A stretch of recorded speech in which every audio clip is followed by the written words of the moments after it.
उत्तराधिकरण सूत्र के 28वें मोक्ष मार्ग के अध्ययन में जीव अजीव बंध और पुण्य तत्व में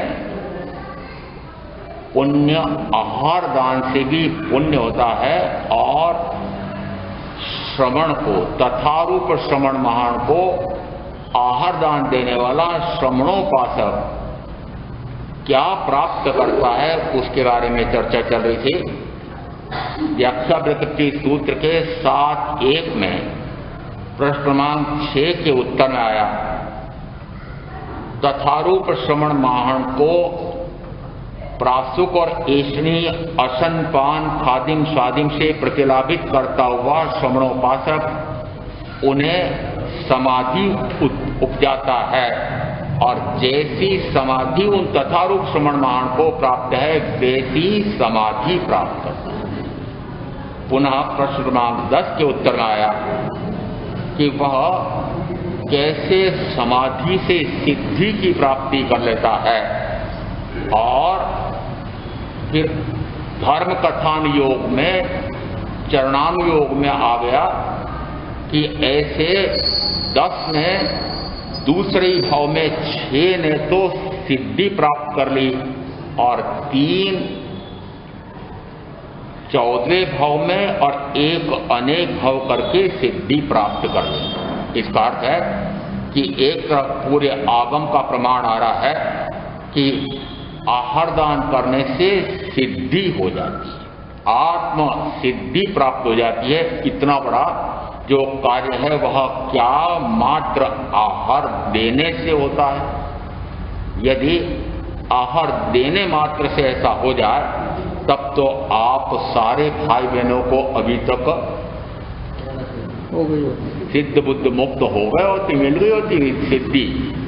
वस्तुतः आहार देने से ही क्या प्राप्त हो जाता है तो प्रथमतः कहा वह उन तथारूप श्रवण महान को देख करके दर्शन करके वो ये कैसे सर्वस्व के परित्यागी घर बार परिवार इंद्र विषयों के भोग और ऐसी 5 इंद्रियों की चकाचौंध को छोड़ करके ये क्या करने के लिए संयमी हुए हैं, आप क्यों नहीं हो पा रहे और ये क्यों हो रहे हैं।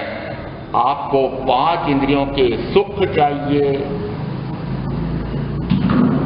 5 इंद्रियों के सुखों की प्राप्ति के लिए पहले परिजन चाहिए, परिजन आ जाए तो धन वैभव चाहिए, धन वैभव चाहिए तो फिर आरंभ समारंभ पापारम खटकरम कोटेकरम सारे चाहिए। इतना करने के बाद भी कुछ समय के लिए सुख मिले और पुनः वह दुख में बदल जाता है क्योंकि और भोगूं, अच्छा भोगूं, अधिक भोगूं, भोगता ही रहूं।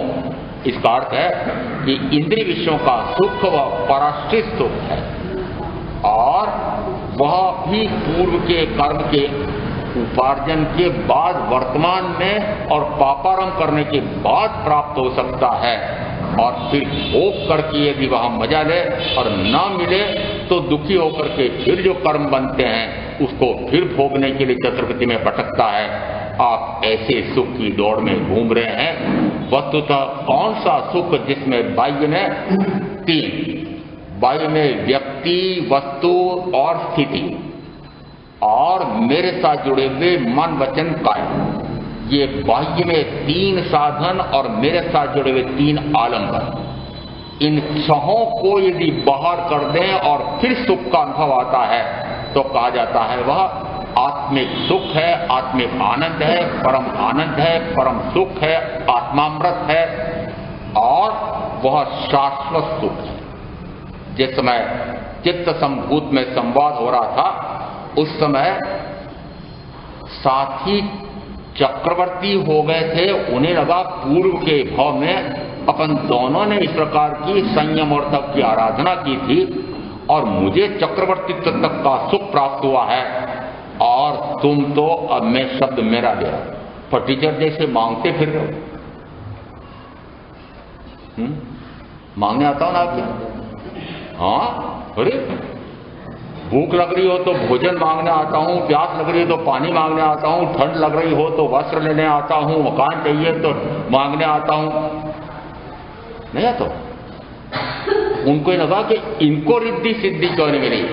उस समय चित्त मुनि, पूर्व का नाम है, आगम में ऐसे दिया कि मुझे भी इस प्रकार की रिद्धि सिद्धि मिली थी, ऐसी अप्सरा जैसी 8-8 रानियां मुझे भी प्राप्त हुई थी, परंतु ऐसे तुच्छ और त्याज्य कुछ समय के लिए सुख देने वाले इंद्रिय विषयों के सुख में मुझे असार का दिखी। मैंने तो शाश्वत सुख का प्राप्त करने के लिए सर्वस्व का परित्याग। किसके लिए? एक तरफ तो क्षणभंगुर सुख है, कुछ क्षण के लिए प्राप्त होते हैं और फिर दुख में बदल जाते हैं। एक तरफ ऐसा सुख है कि जिसमें लेश मात्र भी दुख नहीं।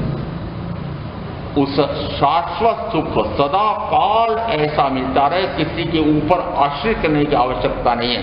ऐसा सुख प्राप्त करने के लिए जिन्होंने संयम दिया है, उनके दर्शन मात्र से, उनको आहार दान करने मात्र से सम्यक की प्राप्ति, भाव परित्त हो जाना। ये कितना, ये भाव से संबंध है, आहार दान से संबंध नहीं है।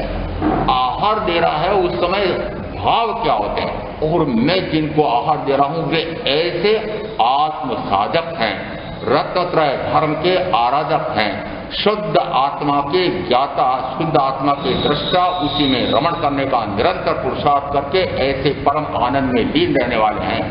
ऐसा जिस समय भाव होता है उस समय उनके शुद्ध आत्मिक गुणों पर, आत्मा पर दृष्टि जाती है। वेश, लिंग और शरीरधारी उसके पूर्वोपार्जित कर्म, कर्म के फलस्वरूप जो है, उन सर्व से रहित शुद्ध आत्मा पर दृष्टि जाती है। और शुद्ध आत्मा पर दृष्टि जाते से जैसी ये आत्मा वैसा मैं आत्मा, ऐसा मात्र दर्शन से भी बोध प्राप्त हो जाता है। नए सार के भाव में आहार दान दिया है, उसमें कहीं भी बोधि दी गई हो, ली गई हो, ऐसा उल्लेख नहीं मिलता है, परंतु सम्यक की प्राप्ति हुई ऐसा कैसे हुआ? आपको मात्र बोलने से बोधि होती है ऐसा लगता है। अरे बोलने से ही बोधि होती है क्या? बोलने से तो हो ना हो, चर्या से बोधि की प्राप्ति होती है। जिस समय महामुनि महावीर चंडकोशी की बांबी पर ध्यान रत थे, उस समय हम अवश्य कथाएं ऐसी घड़ते हैं कि वे उसको बोध देने के लिए पधारे थे। नहीं, वे अपनी आत्म साधना, शरीर के प्रति कितनी आसक्ति है, यदि घोर से घोर कष्ट उपसर्ग आ जाए तब भी मैं अपने आत्मा के ध्यान में, अपने ध्यान में, आत्म ध्यान में अडोल अपंप रह सकता हूं कि नहीं, ऐसी अपनी परीक्षा करने के लिए, अपनी साधना करने के लिए वहां जाकर के खड़े हुए। बोध दिया था, बोध दिया था, बोला बूझ, समझते क्यों नहीं, समझते क्यों नहीं?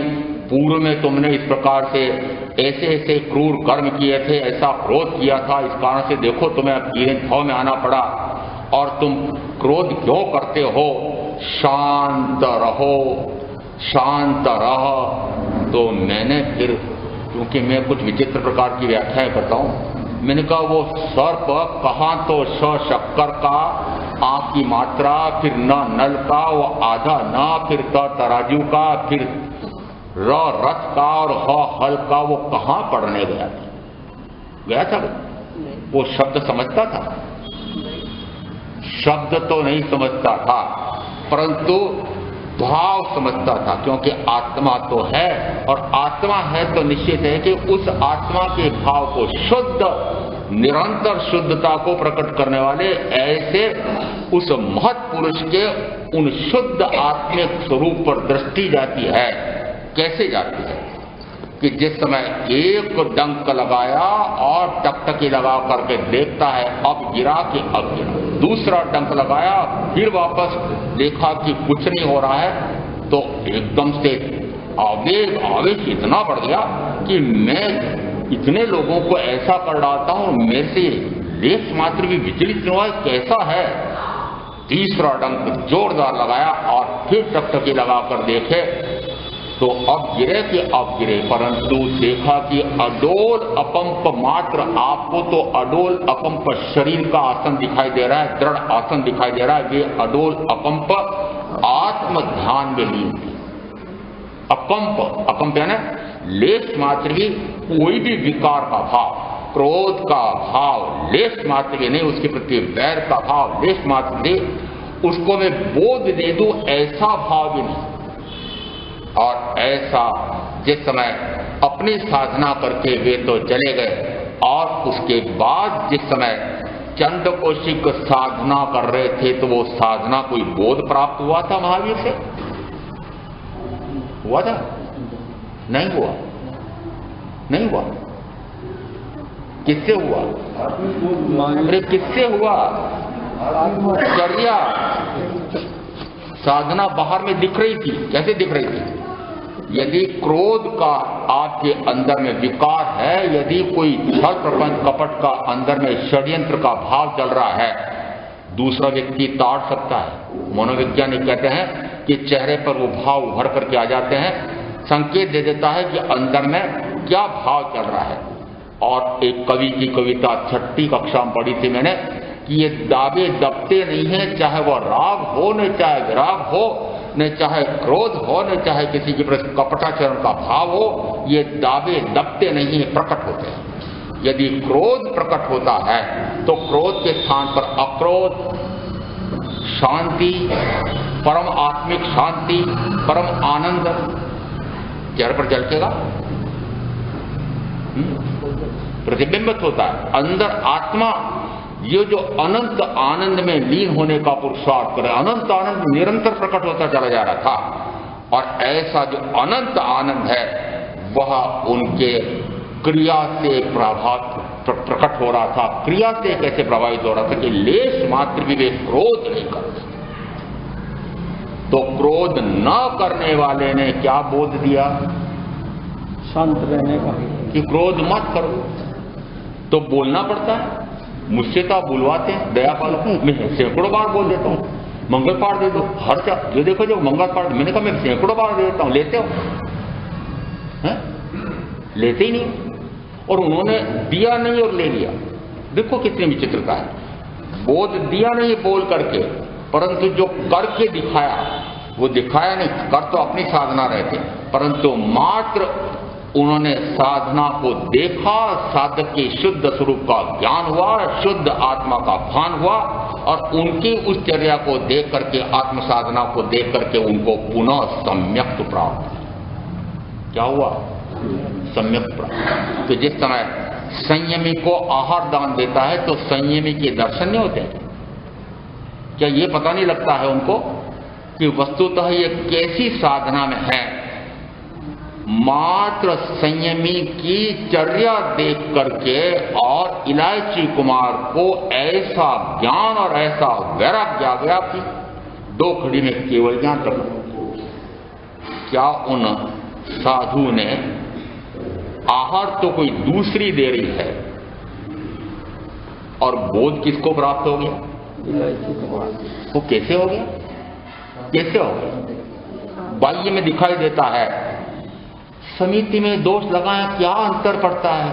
और इस समिति के कठोरता पूर्वक समिति की आराधना कैसी कर रहे हैं कि किसी भी प्रकार से मेरे ऐषणा समिति में दोष न लग जाए, इसका ध्यान रख रहे हैं। और ध्यान आहार दान करने वाली ऐसी षोडशी रथ अप्सरा जैसी सुंदरी, उस पर भी ध्यान नहीं। क्या पता लगा कि ये साधक कैसे हैं? किसको पता लगा? आपको लगा? है? लगा क्या? वो नट नट्टी का खेल खेलने वाले उन इलायची कुमार को लगा कि वो मैं इस नटने के रूप लावण्य पर, वो जैसे कीट पतंगे न्योछाव हो जाते हैं उस प्रकाश पर, वैसे इस पर मैं मरे जा रहा हूं। और ये इससे तो न जाने कितने गुने अप्सरा जैसी ये खड़ी हुई है, और इन मुनि की उस पर लेश मात्र दृष्टि है। क्या देखा? दिखाई दिया कुछ? आपको दिखाई देता है कोई? महाराज आप ऐसे हो ही नहीं। कभी मैं नहीं होता हूं तो मैं आपको एक सभा में जब मैं बोल रहा था, महाराज आपके क्या दर्शन करें, हम जिधर जाते हैं उधर सब फूटे हांडे मिलते हैं। मैंने कहा भाई आपको सब फूटे हांडे मिलते हो आज के 5वें आरे में, तो मैं बढ़िया से बढ़िया उत्कृष्ट से उत्कृष्ट हांडे बता देता हूं और उत्कृष्ट हांडा बता देता हूं कि जिसमें कोई खोट नहीं है। उनको देखो कि जिसमें उन महामुनि की मात्र बाह्यचर्या देख करके, और उन्होंने कहा देखो ये कैसे उत्कट साधक हैं कि इनको बाह्य में इंद्रिय विषयों का लेश मात्र भी कोई भी राग रति का भाव नहीं है, और मैं उस इंद्रिय विषय के भोगों के लिए न्योछाव हो रहा हूं इस पर, और क्या करने के लिए कि मात्र इंद्रिय विषयों के सुख के लिए अपने ऐसे श्रेष्ठी माता पिता का यश और प्रसिद्धि उसको भी मैंने न्योछावर कर दिया, त्याग दिया, और मात्र इंद्रिय सुखों के लिए मैं कहां भटक गया। मात्र उन साधु को देखने मात्र से, दर्शन मात्र से उनको बोध की प्राप्ति। कौन सा बोध? क्षायिक सम्यक दर्शन। क्षायिक सम्यक दर्शन हुए बिना तो केवल ज्ञान होता नहीं है, क्षायिक सम्यक दर्शन होता है। और जैसे आप घर से डेली उलांगते हैं, उस समय कहा जाता है अप्रत्याख्यानावरणी प्रत्याख्यानावरणी कषाय का शमन हो जाता है। वे उनका घर कौन सा था, उनकी डेली कौन सी थी? जो नट का खेल खेल रहे थे तो उसमें वो नाच रहे थे। नाचते नाचते उनको जैसी बोध हुआ आत्मा का, उन महामुनि के दर्शन करके और उनकी बाह्यचर्या देख करके अभ्यंतर साधना का जैसे उन्हें पता लगा, वैसे ही नीचे उतर जाते हैं, एकांत में चले जाते हैं, और फिर शुद्ध आत्मा, परम शुद्ध आत्मा, और उसी पर ध्यान, उसी में लीन, और 2 घड़ी में केवल ज्ञान, केवल दर्शन। समाधि से सिद्धि, दर्शन से समाधि।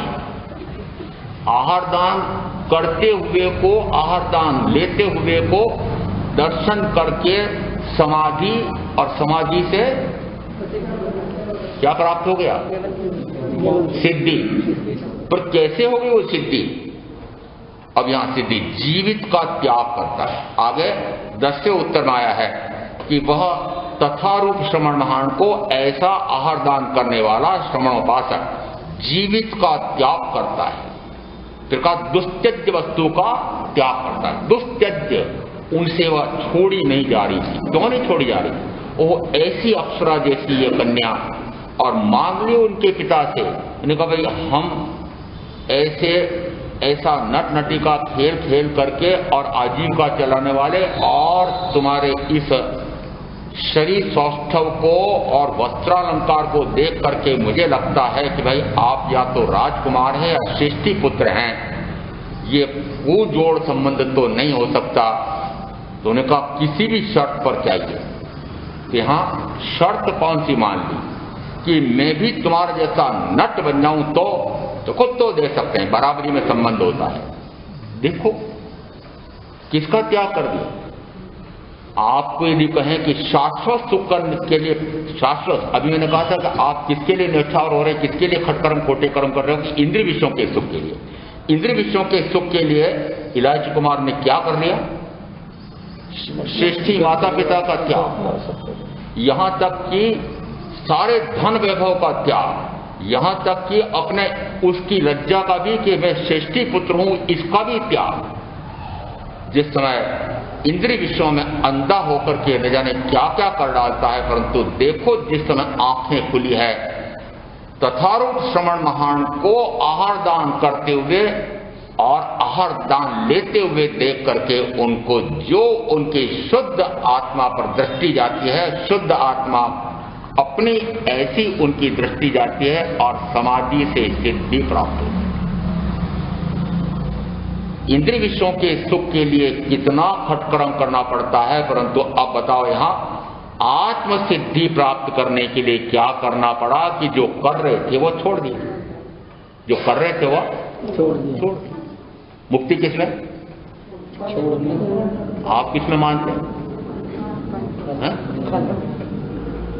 मानते तो इसी जिस में समय हैं, लेकिन करते नहीं ऐसा। ये सिद्धि कैसे प्राप्त होती है, तो उसने कहा दुष्ट, सबसे पहले कहा वह जीवित का त्याग करता है, दूसरा कहा दुष्त्यज्य वस्तु का त्याग करता है। अब संदर्भ दिया था दुष्त्यज्य ने जो उनसे छोड़ी नहीं जा रही थी, नट नटी का खेल खेलने के तैयार हो गए थे, ऐसी छोड़ी नहीं जा रही, छोड़ी जैसे आत्मा का ज्ञान और भान हुआ दर्शन मात्र से, उस समय उन्होंने उसका परित्याग। इधर देखें तो शालिभद्र के इतनी रिद्धि सिद्धि जिसका वर्णन कल हुआ था कि इतनी रिद्धि सिद्धि 32 अप्सरा जैसी रानियां छोड़ना कठिन है कि नहीं? आप उत्तर दो चाहे न दो, मुझे ज्ञात है कि आपको लगता है कि हाँ कठिन। यदि कठिन नहीं लगा होता, सरल लगा होता तो छोड़ करके निकल गए हो। और फिर मैं पूछता हूं कभी कभी, मैंने कहा जैसा बल सौष्ठव वाला वो जम्मू कुमार थे और जैसी अप्सरा जैसी उनकी 8 रानियां थी, आपको भी ऐसे पति मिले हैं, आपको भी ऐसी अप्सराएं मिली हैं क्या? बोलो ना कोई तो। अरे वह भी नहीं छूट रहे हैं, बेसी भी नहीं छूट रही है, और उन्होंने किसको छोड़ दिया? ऐसे बल सौष्ठव वाले, ऐसे लावण्य वाले, ऐसे जम्मू कुमार का उन्होंने त्याग कर दिया, और ऐसी अप्सरा जैसी उसी दिन सुहाग रात और उसी दिन वे सारे 5 इंद्रियों के भोग भोगवाने के लिए तत्पर बैठी हुई, और फिर भी उन्होंने उनका परित्याग किया। किसके पीछे? किसके पीछे किया? क्या प्राप्त करने के लिए किया?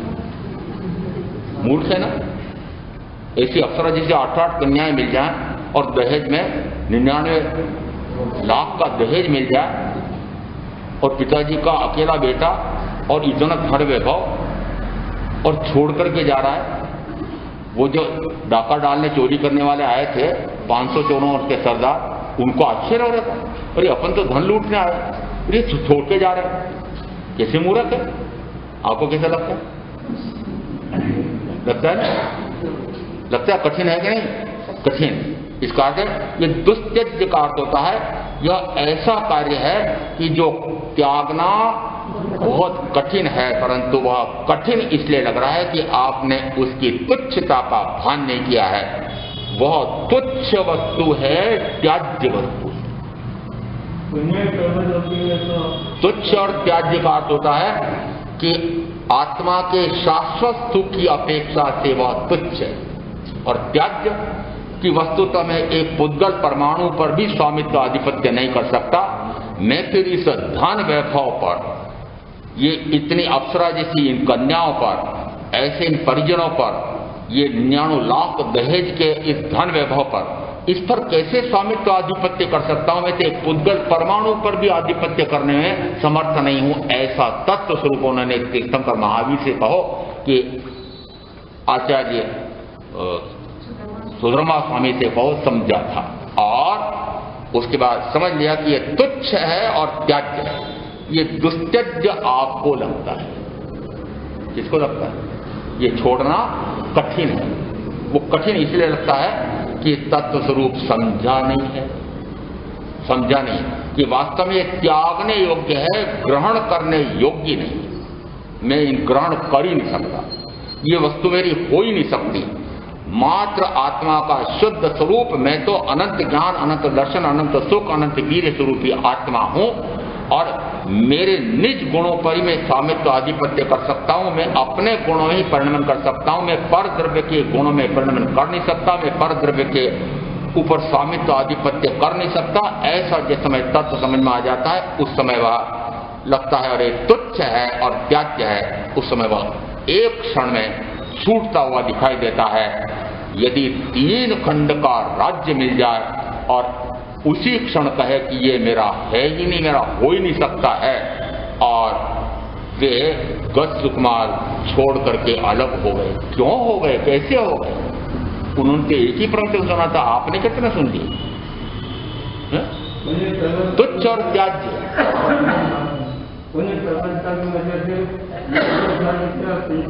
ये बोध देना हो तो ऊपर आके बैठो और प्रश्न करना हो तो एक टूक बात करो, 2 टूक बात कर लो। बहस नहीं कर सकते। बहस करना हो तो थोड़ी देर बाद प्रवचन की बात कर लेना। पुण्य के आधार पर कुछ नहीं होता है, पुरुषार्थ के आधार पर होता है। पुण्य प्रबल थे क्या उनके? कौन से पुण्य प्रबल थे? पुरुषार्थ से जो कुछ होता है। सम्यक्त का पुरुषार्थ देश विरति ही नहीं, सर्वविरति करने का पुरुषार्थ कार्य करता है। आत्मा का उत्थान, कर्म व वीर पुरुषाकार पराक्रम। पुण्य कौन सा?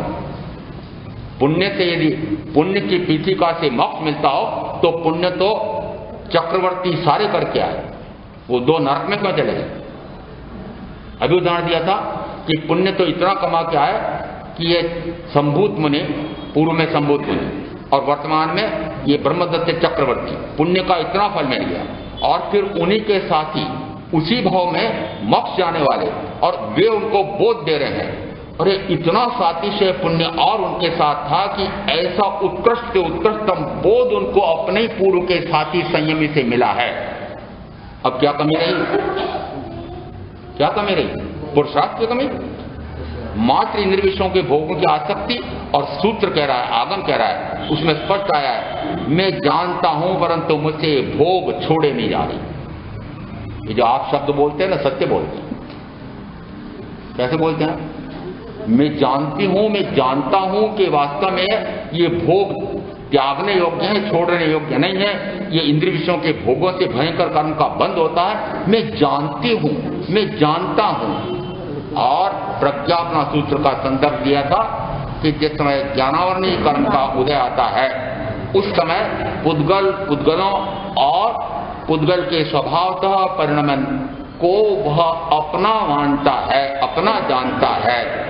और उस समय जिसको जानना चाहिए उसको नहीं जानता है, जिसको नहीं जानना चाहिए उसको अपना जानता है। और जानते हुए भी नहीं जानता है, उसका ज्ञान तिरोहित हो जाता है। जानते हुए भी नहीं जानता है। मुझे जानते हुए कहा बोल तो रहे हो कि जानता हूं। अरे जान तो रहे हो पर वास्तव में वो शब्द रूप जान रहे हो, जानते नहीं। जानते होते तो तुरंत छूटता है। वो बोल रहे हैं कि मुझसे छूट नहीं रहा। छूट नहीं रहा, क्यों नहीं छूट रहा है? कि इंद्रिय विषय आप नियाणा के, नियाणा से तो उनको चक्रवर्तित्व का सुख प्राप्त हो गया। अब क्यों नहीं छोड़ पा रहे? कि वस्तुतः उन इंद्रिय विषयों के सुखों में इतना रस आ रहा है कि वो कहते मुझसे नहीं छूट रहा है। और ये आप जितने नीचे बैठे हुए हैं सारे ऐसा मानते हैं कि यह नहीं छूटता है। किसी को किसी में रस पड़ा है, किसी को किसी में रस पड़ा है।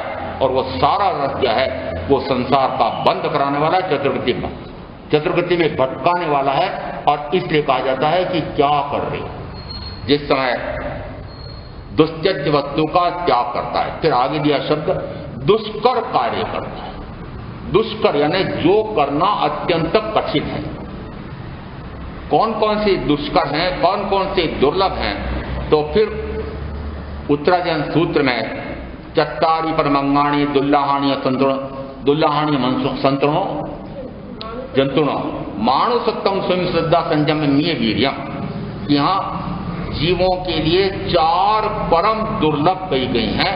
परम दुर्लभ है ना, अत्यंत कठिनता से ये प्राप्त होती हो ऐसा। और उसमें कहा मनुष्यता की प्राप्ति और मनुष्य शरीर या मनुष्य भाव प्राप्त होने नहीं, मनुष्यता के गुण भी प्राप्त हो जाए। प्रकृति की भद्रिकता, सरलता, निजुता, कोमलता, सहनशीलता, दूसरे जीवों पर अनुकंपा का भाव, अहंकार और ईर्ष्या से रहित भाव, ये कहलाते मनुष्यता के गुण।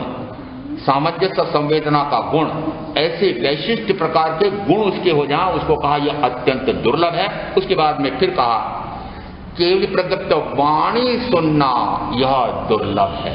आप हिरणमगरी 4 वाले कहते हैं जब से हमने स्थानक बनाया है 20 वर्ष से हमारे को प्रति वर्ष तो चातुर्मास मिल जाते हैं और शेष काल भी हमारे तो 8 महीने साधु साधियों का आना जाना चलता है।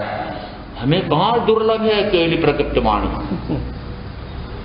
दुर्लभ है केवली प्रदत्त वाणी आई है। कथा कहानी नहीं, सेठ जी सेठानी नहीं, राजा रानी नहीं, तमन गाना नहीं, परिवार सुधार, समाज सुधार, नीति सुधार, वो नहीं। केवल प्रज्ञप्त वाणी जिससे केवल ज्ञान प्रकट हो जाता है, आत्मा का शुद्ध सुर प्रकट हो जाता है, ऐसी वाणी। ऐसी वाणी सुनना दुर्लभ कहा। और तीसरी दुर्लभता कही है कि यदि वाणी तो सुन ले परंतु श्रद्धा ही नहीं होती। वाणी सुन ले और श्रद्धा नहीं। अभी तो साक्षात तीर्थंकर नहीं है, परंतु जिस समय साक्षात तीर्थंकर थे उस समय का एक वाक्य उत्तराधीन सूत्र में आता है, हस्तगति काम भोग संदिग्ध भविष्य के भोग वहां किसे पता पर लोक कर्म में उत्तर इसका स्पष्ट कहा। मेरे हाथों में हे तीर्थंकर परमात्मा 5 इंद्रियों के भोग हैं। मुझे प्रत्यक्ष अनुभव आ रहा है कि 5 इंद्रियों के भोगों में सुख है। ये तो बोल दो कम से कम है।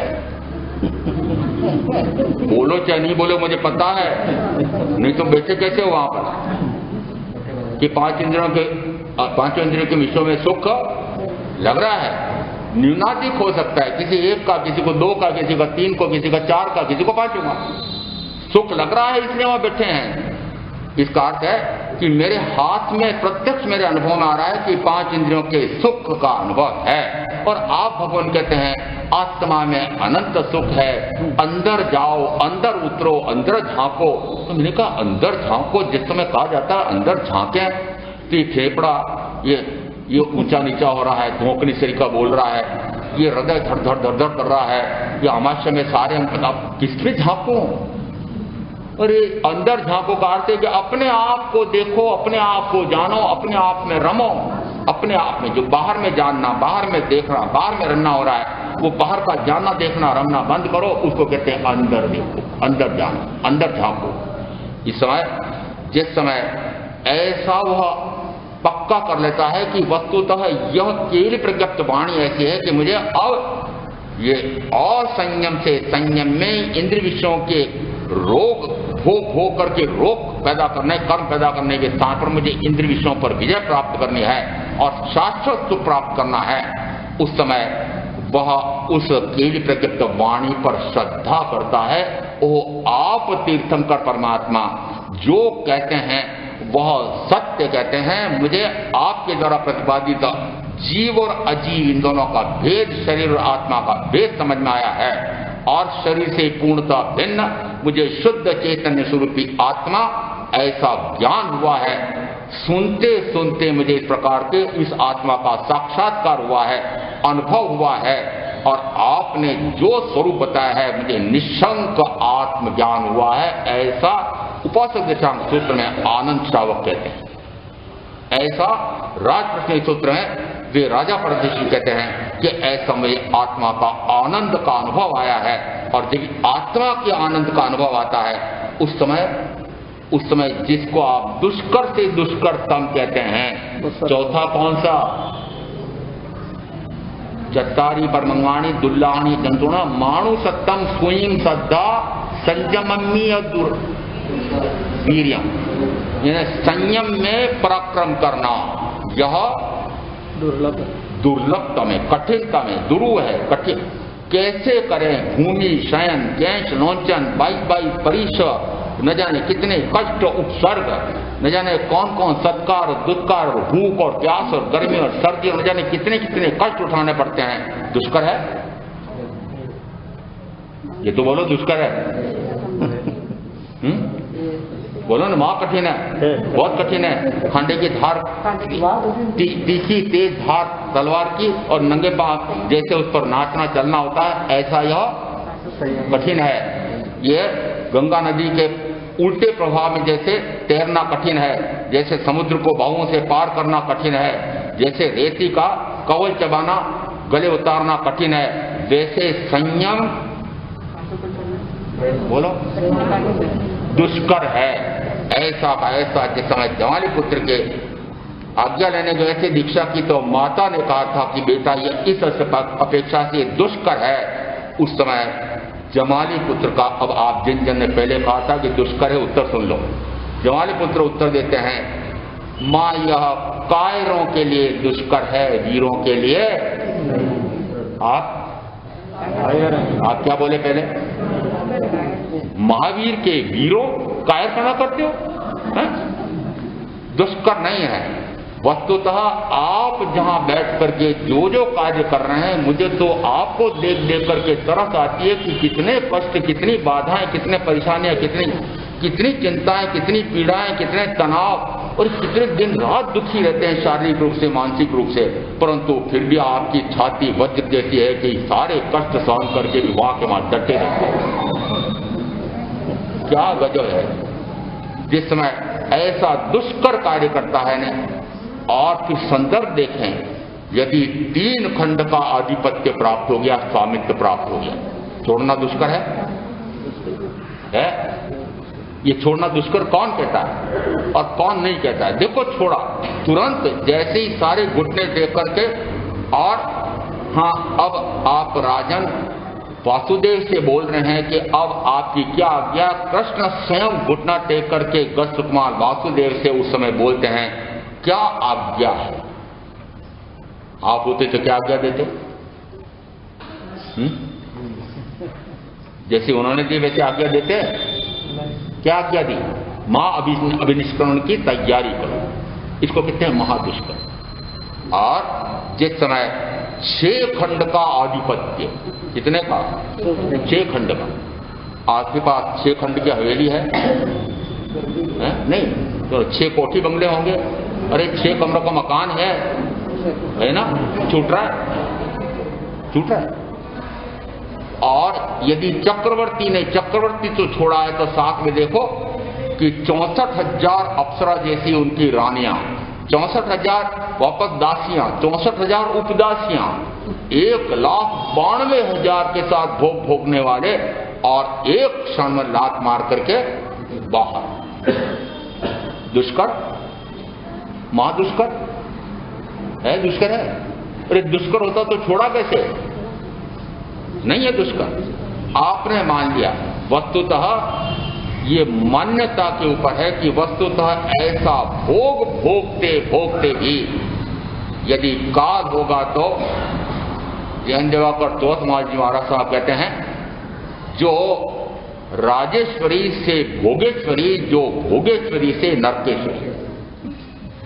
राजेश्वरी यानी जो जिसके पास राज्येश्वर्य है, जिसके पास धन वैभव का ऐश्वर्य है, आपके पास राज्येश्वर नहीं है।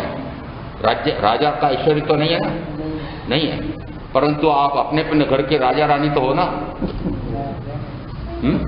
लाखों करोड़ों अरबों के धन वैभव के धनी तो हो ना।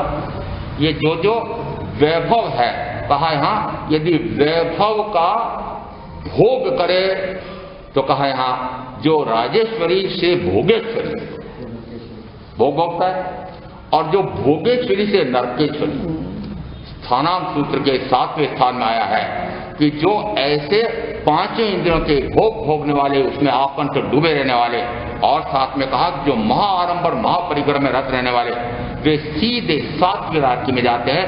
और ऐसे बहुत सारे दृष्टांत दे रखे हैं कि जो निरंतर 5 इंद्रियों के भोग, उससे कम भी हो सकते हैं, भोग भोग रहे हैं और भोगते भोगते काल करेंगे तो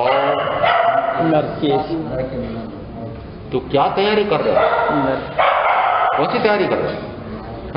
छोड़ो कभी, क्यों नहीं छोड़ने का भाव आता है? भोगते भोगते यदि काल होगा तो कहां जाएंगे? निरंतर चतुर्वृत्ति में भटकते रहेंगे। इसलिए कहते हैं कि भोगे, साथ साथ व्याख्या प्रकृति सूत्र में आया है क्षीण भोगी। अब क्षीण भोगी क्योंकि मेरे सामने कुछ ऐसे 50, 55, 60, 70 वाले बैठते हैं, इसलिए इनका उदाहरण मुझे सामने आते हैं, इसलिए देना पड़ता है। शरीर तो क्षीण हो गया है, इंद्रियां तो क्षीण हो गई है, जीर्ण शीर्ण हो गया है, भोग भोगने योग्य तो नहीं है, परंतु आगम कहता है कि क्षीण भोगी महाकर्म। क्षीण भोगी महाकर्म, भोग तो नहीं पा रहा है, परंतु भोग का भाव भावड़ नहीं मिल रहा। भावड़ नहीं, भावड़ के शब्द भावड़ नहीं मिल रही। इंद्रियां तो काम नहीं कर रही है, इंद्रियां रोगी हो गई है, इंद्रियां क्षीण हो गई है, जीर्ण शीर्ण शरीर हो गया है, परंतु भोग का भाव नहीं मिल रहा। तो वो भोग का भाव करते करते क्षीण शरीर भी क्या कर लेता है?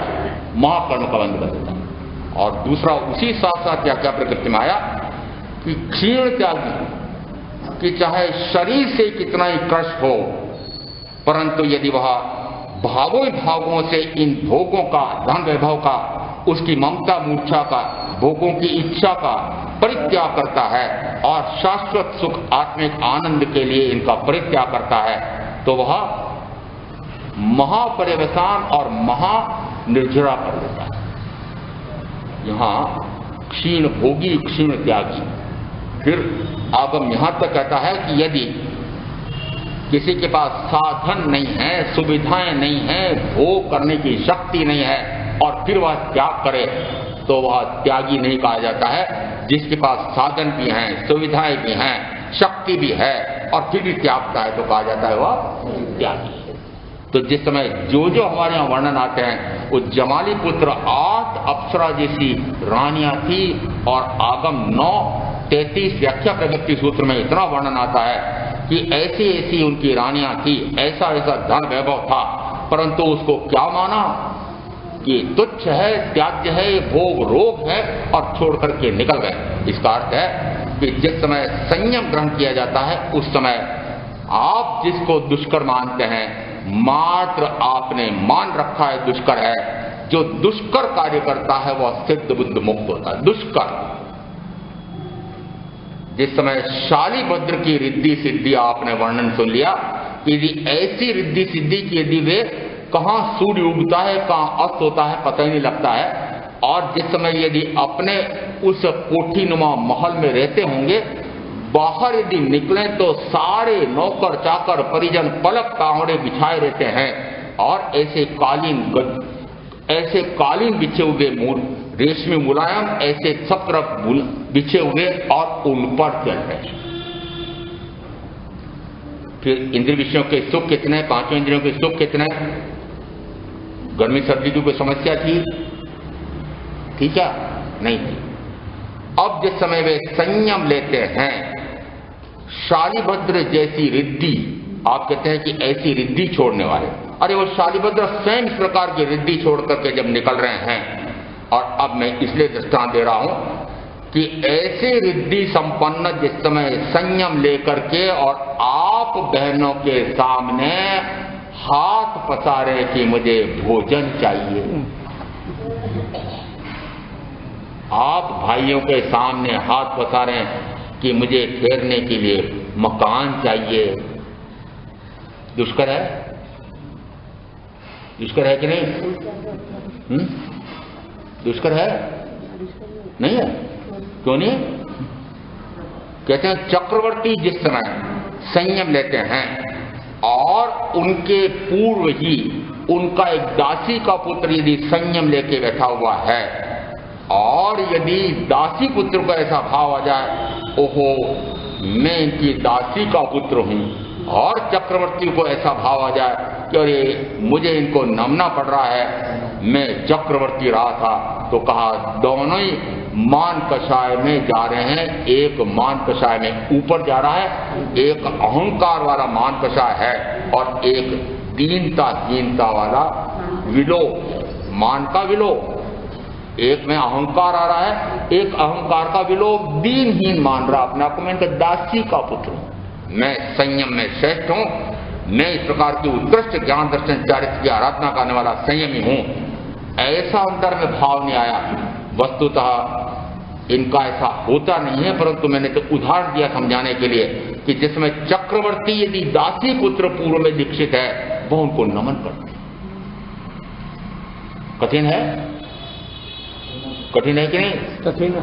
कठिन है, आपको कठिन लगता है, परंतु कैसे कठिन लगता है? जिस समय मैंने दीक्षा ली थी और मेरी आयु उस समय 66 की, और दीक्षा मंत्र देने वाले यश कुमार जी महाराज साहब की आयु 76 साल, 86 साल, 20 वर्ष अधिक, और 66 वर्ष की उनकी दीक्षा प्रयास। और जिस समय दीक्षा पाठ देने के बाद ऊंचे पाठ पे बिठाया और वो वंदन करने लगे, मैं हाथ जोड़ करके मात्र अंदर ही अंदर श्रद्धावनत हुआ। सारी सतियों को मैं कहता हूं कि मैं आप जिस समय संयम में विहरण कर रहे थे, मैं उस समय पांचों इंद्रियों के भोगों में छप करके रवा हुआ था। आप में से श्रेष्ठ चक्रवर्ती चाहे 6 खंड का राजा था, परंतु फिर भी वो भोग में नहीं था। और दासी पुत्र यदि पहले संयम ले लेता है तो संयम श्रेष्ठ हुआ कि नहीं, इसलिए वंदन करता है। लगता है आपको दुष्कर है, अरे क्या दुष्कर है, जिस समय ऐसा दुष्कर कार्य करता है और दुष्कर कार्य के बाद आया उसमें दुर्लभ वस्तु का लाभ लेता है। और दुर्लभ वस्तु कौन सी है, तो अब ये चार इसमें जो आई हैं, मैंने चारों का तो वर्णन कर दिया। मनुष्यता, केवल प्रकृत वाणी सुनने का अवसर, उसमें श्रद्धा और संयम। अब कौन सी दुर्लभ वस्तु है कि जिसका, अब कौन सी दुर्लभ वस्तु का लाभ ले रहे हैं, और दुर्लभ वस्तु है सदगुरु या परम सदगुरु का समागम, सतत समागम, निरंतर आत्मामृत पिलाने वाले ऐसे सदगुरु या परम सदगुरु। आत्मामृत पिलाने किसको, अरे जो 5 इंद्रियों के विष को पी करके इतने वर्ष तक संसार में बिताए थे, उस सारे विष को निर्विष करने के लिए अब सदगुरु क्या पिला रहे हैं, अमृत। कौन सा, आज बहने जिस समय हम आए थे उस समय एक शब्द बोल रही थी, मुझे बड़ा अच्छा लगा। क्या बोल रही थी, अरे अमृत पिलाना, तो कौन सा अमृत, तीर्थंकर परमात्मा के वचनों को अमृत कहा। वो अमृत कैसे हैं कि वे अमृत इसलिए हैं कि आपके 5 इंद्रियों के उस विष को निर्विष कर देते हैं, आपके सारे बुखार को उतार देने वाले हैं, वो सारे आपकी मूर्छा को, मोह की मूर्छा को तोड़ देने वाले हैं, इसलिए कहा वो अमृत। ये अमृत ऐसा अमृत, वो वचनामृत। आप तो न जाने कौन कौन से विष पी करके आ जाते हैं। समस्या यह है कि आपको इन वचनामृत में वचन अमृत का अनुभव नहीं आता है। तो एक कहानी बचपन की मैंने भी पढ़ी थी। एक चींटी को जिस समय कहीं घूमते घूमते शक्कर की बोरियों की उसमें चली गई और जैसे एक दाना लेकर आई और इतनी मीठी लगी, और साथ ही उसने कहा आज इतनी मजे में कैसे दिखाई दे रही, अरे आज ऐसा मुझे मीठा मीठा स्वाद, अरे कहाँ है। वह भी गई और शक्कर की बोरी पर सब तरफ घूम करके आ गई और उसको तो मिठास का अनुभव आया नहीं। बोली कैसे मीठी लग रही है, मेरे तो अनुभव आया नहीं। मैंने कहा जरा मुंह खोल, अंदर नमक की दली पड़ी हुई थी, अब उसको मीठा स्वाद आए तो कहां से आए। आपके मुंह में भी 5 इंद्रियों का विष भरा पड़ा है, अब आपको वचनामृत का पान कैसे कराऊं। वो दुष्कर, ये दुष्कर कार्य कैसे, दुर्लभ लाभ कैसे ले सकते हो आप। ये दुर्लभ से दुर्लभतम लाभ है केवल प्रकट वाणी का सुन करके और व्यंग करके आत्मसात कर लेना और उसके अनुसार अपने आत्मा को जानना, अपने आत्मा को देखना, अपने आत्मा में रमणता करना। ऐसा दुर्लभतम लाभ। कौन सा दुर्लभ लाभ, जिसमें अभी उदाहरण दिया था कि आप जो किसी भी 1 या 2 या 3 या 4 या 5 जिन जिन इंद्रियों का सुख प्राप्त कर रहे हैं, उसमें आपको पहले कितना कष्ट उठाना पड़ता है, किसी पर निर्भर रहना पड़ता है। और अब ये जो लाभ प्राप्त हो रहा है, अब लाभ से और लाभ की तुलना करना, आपको जो लाभ प्राप्त हो रहा है कैसा हो रहा है कि पहले उस इंद्रिय विषय के लाभ को प्राप्त करने के लिए कितना पाप कर्म करना पड़ा। बिना पाप कर्म किए ये धन वैभव और परिजन जुटते हैं, जुटते हैं नहीं। भाइयों को पूछ लो, धन वैभव ना हो तो ये आपके साथी मिली होती, मिली होती। तो फिर धन वैभव कमाने के लिए 25-25 साल तक तो पढ़ाई की और फिर कमा कमा करके इकट्ठा किया और तब जाकर के सूची में मुझसे पूछा कि ये है क्या, तो फिर वो पसंद आई, वो पसंद आया समझ। इसका अर्थ है कि इंद्रिय विषयों के सुख के लिए पहले कितना धन वैभव कमाने के लिए पढ़ाई करके धन वैभव कमाया, खोटे कर्म पाप कर्म करके पहले तो कर्म का बंद किया, फिर इंद्रिय विषयों का सुख भोगा, भोग करके मजा लिया और फिर और भोगों का भाव करके फिर दुखी हुए और फिर और भोगों, भागते दौड़ते रहते, जीवन भर यही करते करते कर्म बांधते हैं। और एक तरफ ऐसा सुख कि जिसमें बाहर में कुछ भी नहीं चाहिए, न व्यक्ति चाहिए, न वस्तु चाहिए, न स्थिति चाहिए अनुकूल न प्रतिकूल, कुछ नहीं चाहिए, न मन का आश्रय लेना है, न वचन का आश्रय लेना है, न काया का आश्रय लेना है, और अनंत आत्मिक सुख प्राप्त होता है। बताओ दुर्लभ लाभ है कि नहीं है? वो दुर्लभ वस्तु का लाभ लेता है कौन? आहार देने वाला नहीं। आहार देना तो बहुत पीछे रह गया है। आहार देने के बाद क्या हुआ है? आहार देने के बाद समाधि आई। समाधि के बाद फिर ये इतना सारा पहले किया और कर के बाद अब क्या प्राप्त है? अब दुर्लभ लाभ को प्राप्त हो। वो दुर्लभ आत्मलाभ। एक संप्रदाय में आशीर्वचन में संयमी कहते हैं धर्म लाभ। है क्या? धर्म लाभ है कि नहीं है? क्या अर्थ है? आपको क्या लाभ प्राप्त हो? कि धर्म को प्राप्त हो जाए। अभी क्या कर रहे हो? अधर्म को प्राप्त करो। कि जितना जितना शुभाशुभ विकार है वह अधर्म है, और शुभाशुभ से परे शुद्ध आत्मा का गुण प्रकट हो जाए वो धर्म। किसका लाभ? धर्म लाभ। संयमी के पास जाए तो क्या लाभ? क्या मिला? धर्म लाभ। वो धर्म लाभ लेते हो? लेते हो क्या?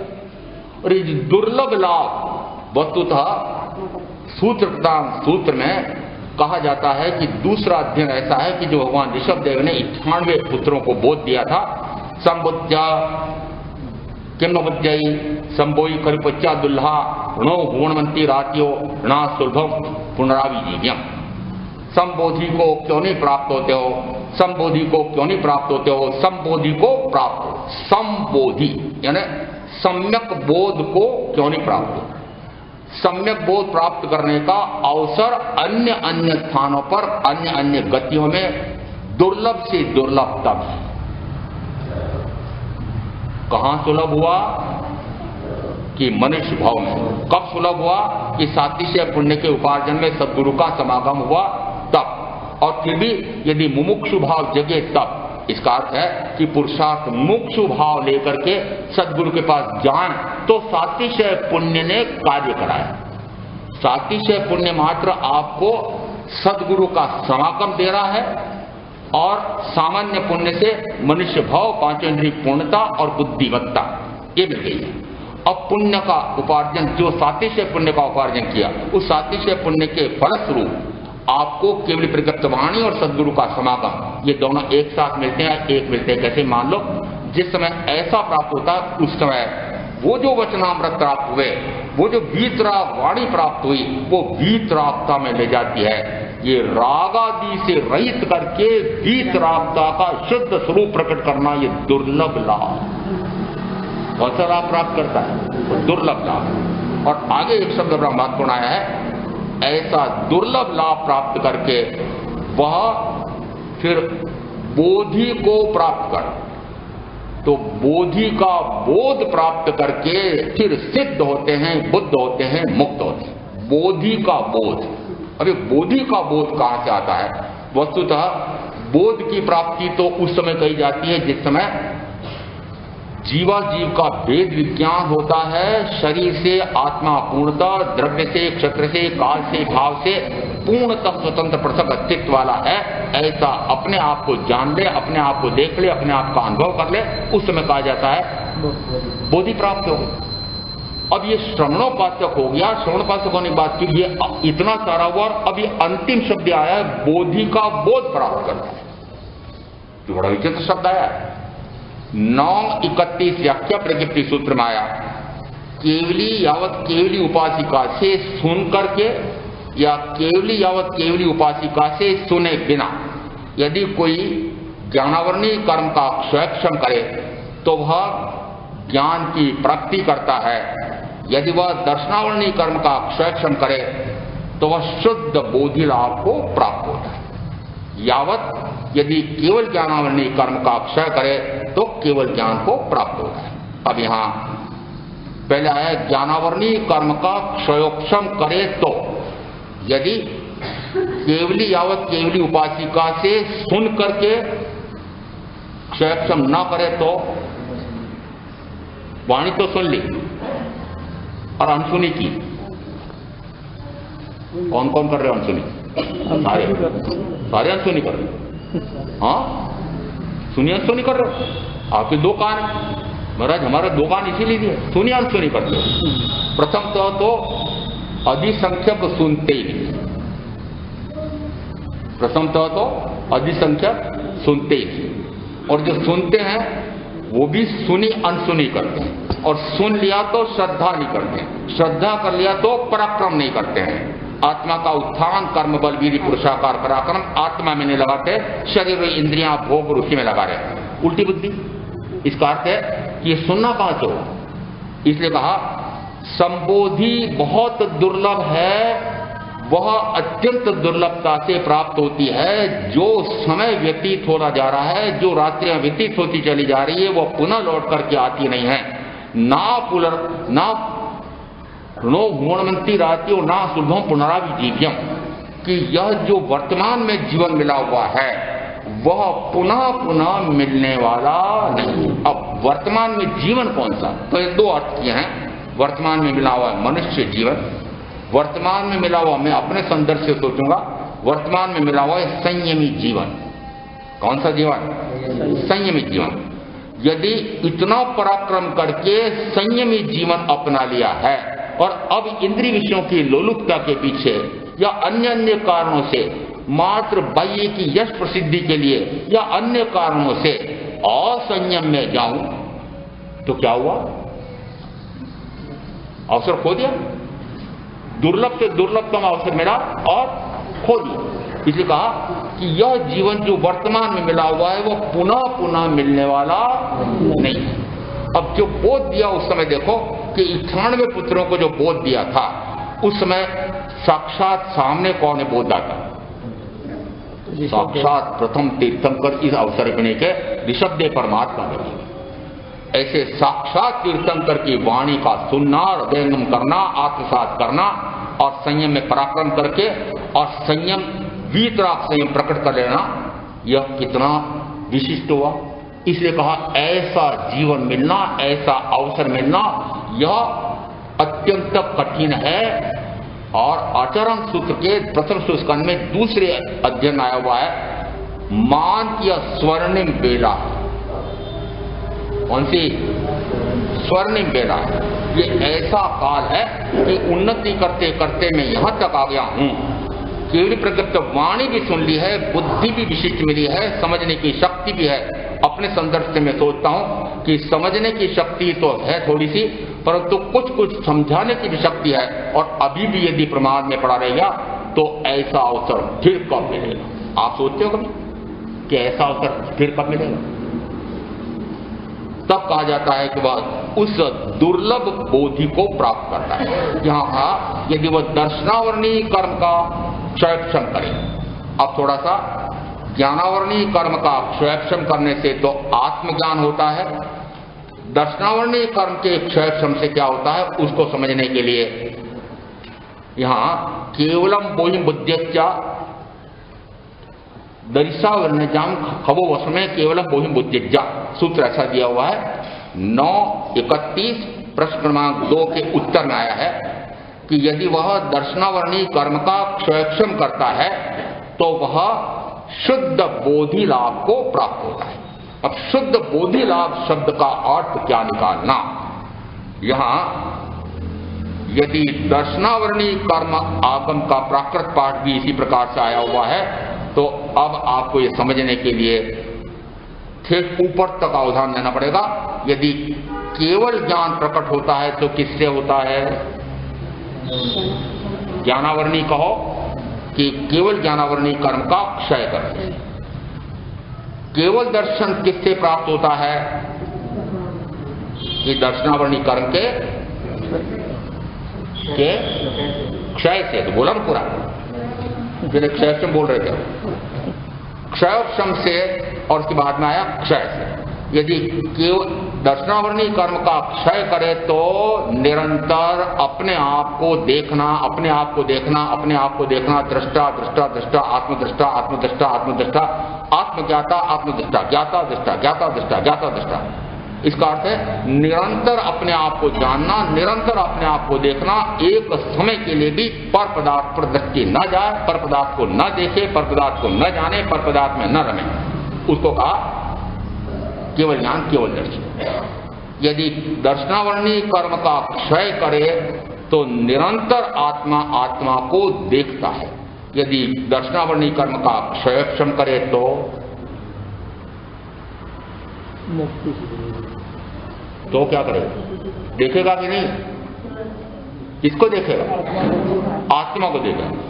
जितने अंश में उसने क्षयक्षम किया है उतने अंश में वह अपने आप को देखता है। वो जो अपने आप को देखता है वह देखना कैसा हुआ कि जिसमें सर्व जो पहले देखने में आ रहे थे वह ओझल हो जाते हैं और अपने आप को देखता है। और अपने आप को देखना जहां होता है वहां अपने आप को जानना होता है। आचार्य सूत्र का प्रथम स्कंध में दूसरा अध्ययन कहता है ये अनन्य दंसी से अनन्य रामे, ये अनन्य रामे से अनन्य दंसी। अनन्य यानी अन्य अन्य अन्य अन्य अनंत अन्य रूपों से में पूर्णता भिन्न अनन्य स्वरूपी आत्मा। ऐसा जो अनन्य को देखता है, ये अनन्य दंसी से अनन्य रामे। जो अनन्य को देखता है वह अनन्य में रमण करता है। अनन्य समझ में आ गया? अन्य अन्य अन्य मेरे कितने ही जिस गति जाति योनि में गया था जो मैंने रूप बनाए थे, वर्तमान में भी इस भाव में भी मैंने कितने रूप बनाए, इस शरीर की अपेक्षा से कितने रूप बनाए, रागा जी के कितने रूप बनाए। ये अन्य अन्य अन्य करके जो मैंने रूप बनाए हैं, इन अन्य अन्य अनंत रूपों से मैं पूर्णता भिन्न अरूपी ऐसा अनन्य स्वरूपी आत्मा हूं। ऐसी अनन्य स्वरूपी आत्मा को जो देखता है वह उस अनन्य स्वरूपी आत्मा में रमता है। अब देखना और जानना एक साथ कर दिया और उसके साथ कह दिया कि जो अपने आप को जानता है, अपने आप को देखता है, वो अपने आप रमता है। इसका अर्थ है कि जिस समय वह दर्शनावरणी कर्म का क्षयक्षम करता है उस समय कुछ समय के लिए आत्मा का दर्शन करता है। वह क्षयक्षम बढ़ता चला जाता है तो आत्मा का दर्शन दृष्टा भाव बढ़ता चला जाता है। उधर ज्ञानावरणी कर्म का क्षयक्षम बढ़ता जाता है तो अपने आप का जानना जानना जानना बढ़ता जाता है। ज्ञाता भाव दृष्टा भाव, ज्ञाता भाव दृष्टा भाव बढ़ते बढ़ते जिस समय केवल